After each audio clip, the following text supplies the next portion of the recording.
SBI கிளர்க்குடைய regular ரெக்ரூட்மெண்ட்டுக்கும் backlog ரெக்ரூட்மெண்ட்டுக்கும் எக்ஸாம் டேட்ஸ் என்ன இருக்கும்? ஐஓபிஎல்பியோட எக்ஸாம் டேட்ஸ் என்ன? சில பேர் ரெண்டுத்துக்குமே எஸ்பிஐ கிளர்க்குடைய பேக்லாக் அண்ட் ரெகுலருக்கு அப்ளை பண்ண முடியுமா சார் அப்படின்னு கேட்டுருக்கீங்க. அதற்கான எலிஜிபிலிட்டி கிரைட்டீரியா என்ன?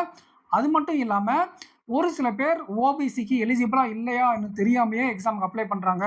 இன்னும் சில பேர் என்ன டவுட் கேட்குறாங்கன்னா, எஸ்சி கேட்டகரிக்கு நான் அப்ளை பண்ணுறேன் சார், ஆனால் நான் தனியாக அன்ரிசர்வ்டு கேட்டகரிக்கு அப்ளை பண்ணணுமா, எனக்கு ஏஜ் அது முடிஞ்சிச்சு அப்படின்னு கேட்குறீங்க. இதற்கான கம்ப்ளீட் டீட்டெயில்ஸ் இந்த வீடியோவில் பார்த்துடலாம். அதுக்கு முன்னாடி இந்த வீடியோக்கு லைக் பண்ணிட்டு சேனலை சப்ஸ்கிரைப் பண்ணிக்கோங்க ஃப்ரெண்ட்ஸ். ஃபஸ்ட்டு கேள்வி, இது ரெண்டுத்துக்குமே பேக்லாக்குக்கும் ரெகுலர் ரெக்ரூட்மெண்ட்டுக்கும் அப்ளை பண்ணலாமா அப்படின்னா கண்டிப்பாக நீங்கள் அப்ளை பண்ணலாமா ஃப்ரெண்ட்ஸ். அதை பற்றின எந்த ஒரு பிரச்சனையும் கிடையாது. ரெண்டு வெவ்வேறு டேட்டில் தான் உங்களுக்கு எக்ஸாம் இருக்குது. ஆனால் நீங்கள் பேக்லாக் வேகன்சிஸில் தமிழ்நாட்டுக்கு எஸ்சி கேட்டகரிக்கு மட்டும் தான் வேகன்சிஸ் இருக்குது. நீங்கள் எஸ்சி கேட்டகரி இருந்தால் மட்டும் அதை அப்ளை பண்ணுங்கள். எஸ்பிஐ கிளர்க்குடைய regular notification all category SC ST OBC எல்லாருமே அப்ளை பண்ணலாம். சரிங்களா? அதுக்கான எலிஜிபிலிட்டி கிரைட்டீரியா எதில் இருக்கோ அதில் அப்ளை பண்ணுங்கள். உதாரணத்துக்கு ஒரு ஆஸ்பிரண்ட் ஓபிசி எலிஜிபிளே கிடையாது, ஆனால் அவர் ஓபிசியில் அப்ளை பண்ணிட்டாரு அப்படின்னா கண்டிப்பாக ஃபைனல் எக்ஸாம் கிளியர் பண்ணால் கூட உங்களுக்கு ஜாப் கிடைக்காது. ஓகேங்களா? நீங்கள் even though unreserved category cut off clear பண்ணியிருந்தால் கூட உங்களுக்கு கிடைக்காது.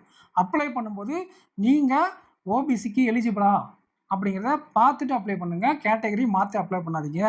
ஓபிசிக்கான எலிஜிபிலிட்டி என்ன அப்படின்னா எம்பிசி, பிசி, பிசிஎம் இந்த மாதிரி ஒரு சில கேட்டகரி எல்லாம் ஓபிசிக்கு கீழே வரும். அது மட்டும் கிடையாது, உங்கள் ஃபேமிலியோடைய இன்கம் பர் இயர் 8 லேக்குக்கு கீழே இருக்கணும். ஓகேங்களா?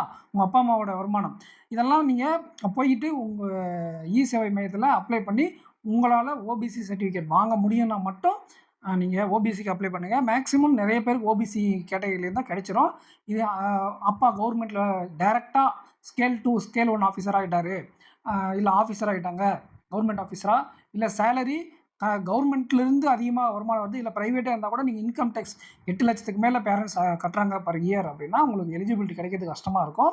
ஸோ அதுக்கான க்ரைட்டீரியா இருக்குது. லேண்டு கூட இவ்வளோ இருக்கணும், அந்த மாதிரி எல்லாம் இருக்குது. நீங்கள் போயிட்டு இ-சேவை மையத்தில் நீங்கள் ஓபிசிக்கு எலிஜிபிளா அப்படிங்கிறத பார்த்துட்டு அதுக்கப்புறம் ஓபிசியில் அப்ளை பண்ணுங்கள். நீங்கள் க்ரீமி லேயர் அப்படின்னா, இப்போ நான் சொன்ன எலிஜிபிலிட்டியெல்லாம் உங்களுக்கு இல்லை அப்படின்னா நீங்கள் க்ரீமி லேயர் வருவீங்க. அன்ரிசர்வ்டுக்கு தான் நீங்கள் அப்ளை பண்ணணும் யூஆருக்கு. இப்போ நம்ம எக்ஸாம் டேட்டுக்குள்ளே போயிடலாம். எஸ்பிஐ கிளர்க்குடைய பேக்லாக் ரெக்ரூட்மெண்ட்டுக்கான எக்ஸாம் டேட் 16 செப்டம்பர் உங்களுக்கு வரப்போகுது. ரெகுலர் நோட்டிஃபிகேஷனுக்கான எக்ஸாம் டேட் உங்களுக்கு 26, 27 செப்டம்பர் வரப்போகுது ஃப்ரெண்ட்ஸ். ஐஓபிஎல்பிஓக்கான எக்ஸாம் டேட் இன்னும் நமக்கு கிடைக்கல. October first week second week expect பண்ணுறோம். பட் ஆனால் இது ரெண்டும் இந்த டேட்டில் நடக்க 99% வாய்ப்புகள் இருக்குது. அப்படி ஏதாச்சும் சேஞ்சஸ் இருந்தால் நம்ம அதை இன்ஃபார்ம் பண்ணுவோம், அஃபிஷியலாகவும் அவங்க ரிலீஸ் பண்ணுவாங்க.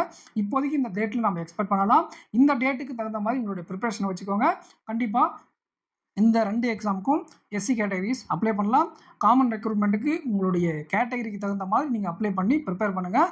இந்த எக்ஸாமுக்கு தேவையான ஏதாச்சும் டவுட் இருந்தால் கமெண்ட் செக்ஷனில் லீவ் பண்ணுங்கள். நான் அடுத்த வீடியோஸில் உங்களுக்கு இன்ஃபார்ம் பண்ணுறேன். உங்கள் ஃப்ரெண்ட்ஸுக்கு நம்ம சேனலை ஷேர் பண்ணி விடுங்க. நீங்கள் பேங்க் எக்ஸாம் ப்ரிப்பேர் பண்ணுறீங்கன்னா டிஎன் பேங்கர்ஸ் அகாடமி ஆப்பை டவுன்லோட் பண்ணிட்டு அதில் இருக்கக்கூடிய சீரியஸை ஃபாலோ பண்ணுங்கள். உங்களுக்கு ரொம்ப யூஸ்ஃபுல்லாக இருக்கும். Thank you friends.